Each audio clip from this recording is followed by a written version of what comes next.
email from Devin, and I really enjoyed his trip report. Lots of profound insights into the nature of reality, God, consciousness, etc. The first one is of a DMT trip, and the second is of a 5-gram mushroom trip. So they both complement each other, and the second one takes place a month after the first. Many thanks to Devin for sending this over, and without further ado, let's get stuck into it. My name is Devin. I've never smoked weed or consumed alcohol in my life. The only drugs I do are for spiritual gain. That being said, the first drug I ever did was DMT. I've tried acid, but it was a dud barely, and had any side effects aside from my legs feeling weak, which I believe to be a placebo. My DMT trip wasn't even planned, it was random. One moment I am contemplating the universe and God with friends and acquaintances, the next moment God was laughing at me. I was at dinner with friends and my girlfriend's friend had a friend who had DMT. We moved our gathering from the restaurant to my apartment, and we were waiting for the guy with the DMT. As we were waiting, I noticed I was getting anxious, but a very euphoric anxiety, if that even makes sense. 30-ish minutes go by, and the man of the hour shows up. He was on Molly already, so I'll let you make assumptions on the kind of guy he is. He had the aura of that one kid in college that could get you any drug you needed. He lays out a dab pen on the counter and my excitement and anxiety levels rise tremendously. I walk over to my reclining couch and take a seat and lay back. I am surrounded by people. I have a friend to the left of me, the DMT shaman to the right of me, and friends in my kitchen, and my girlfriend beside me. Everyone was staring at me with the utmost curiosity. I felt like Jesus rising from the dead with my disciples staring at me. The counterfeit shaman hands me the pen and gives me a mini lesson on how to inhale. I took a hit that burned my throat and I felt my throat swell up. This shit was tricky. I took a break for my lungs' sake. I try it again a few minutes later. Still nothing.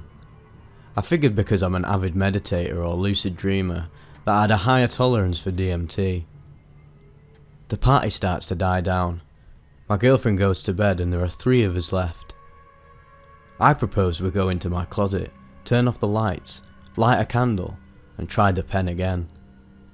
This time we were all hitting the pen crammed in a small ass closet. I said to my friends, "I got it," and they were confused. I repeated again, "I got it." They realised what I meant. My eyes were closed, and I started feeling it. I thought about my name, and I could feel it slip away and detach from me. I kicked my leg up and felt it stretch infinitely. I knew it was the start of an ego death. I started seeing a kaleidoscope of faces changing constantly and staring at me. Every time I thought about who I was or what I wanted in life, they started laughing at me and I would laugh back. The faces started to make a game out of me.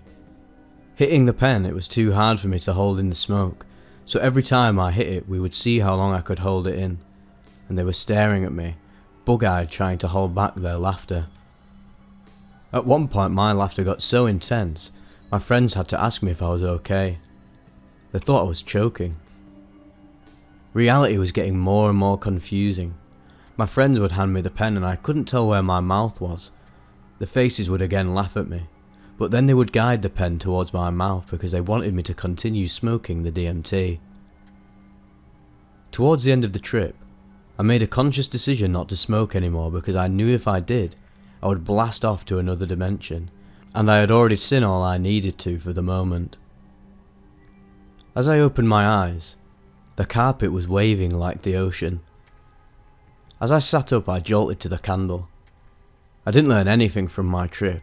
It was just confirmation to the things I had already believed in.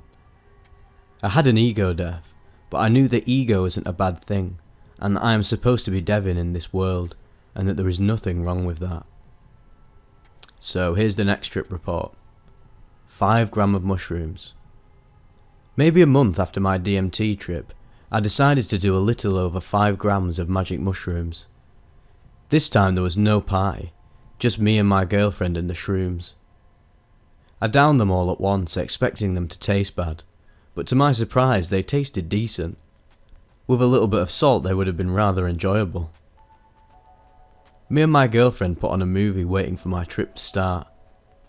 20 minutes in I felt sick, like I needed to throw up, so I went to the restroom and immediately did not feel sick anymore. It's like the mushrooms just wanted me to lay down and relax. When I go back to my bed I see my girlfriend sleeping and lay down and close my eyes. I see a kaleidoscope of faces I saw during my DMT trip. I felt myself resisting the trip, which was turning it into a bad trip.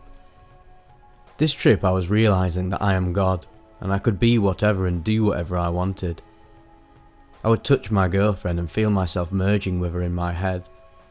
I was thinking that I created her, and she created me, and we created everything, and everything created us. This similar message played on in my head for hours. This trip was a constant mental battle. My thoughts looped on and on. I left my bed and went back to the bathroom to try and stop the loop.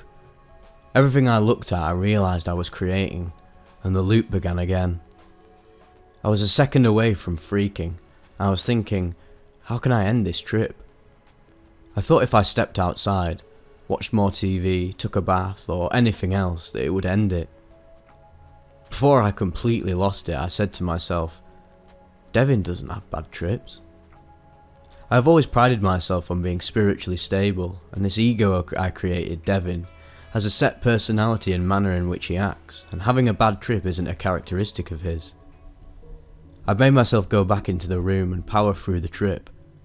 I told myself the end of this trip will not happen until my girlfriend wakes up, and she had only been sleeping for a few hours, so I knew it wasn't going to be a long night. When I laid back down, this immense depression hit me. I am a lonely God. The colour in the room started to fade and I almost freaked out again, but stopped myself. I went into the body of Chris D'Elia, the comedian, and started explaining to myself how everything in the universe worked. This part was badass. I did the same thing with the comedian Bill Burr. My voice sounded identical to his.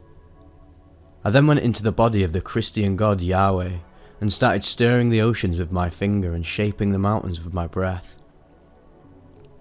My mind was still running rampant, and I was able to chill and enjoy the discomfort. The sun was coming out and the dark night of the soul was ending. My girlfriend sleeps forever though, but when she finally woke up, my trip ended. This trip was about realising the universe isn't just me. I was resisting my ego death, which made everything about me. The universe, or God, is whatever you make it, and to me it's a pendulum yin and yang. In this trip I felt immense depression, which means there's a pleasant opposite. The universe is one thing. It is something. It is nothing. It is everything and all simultaneously. Nothing is real. Nothing is fake.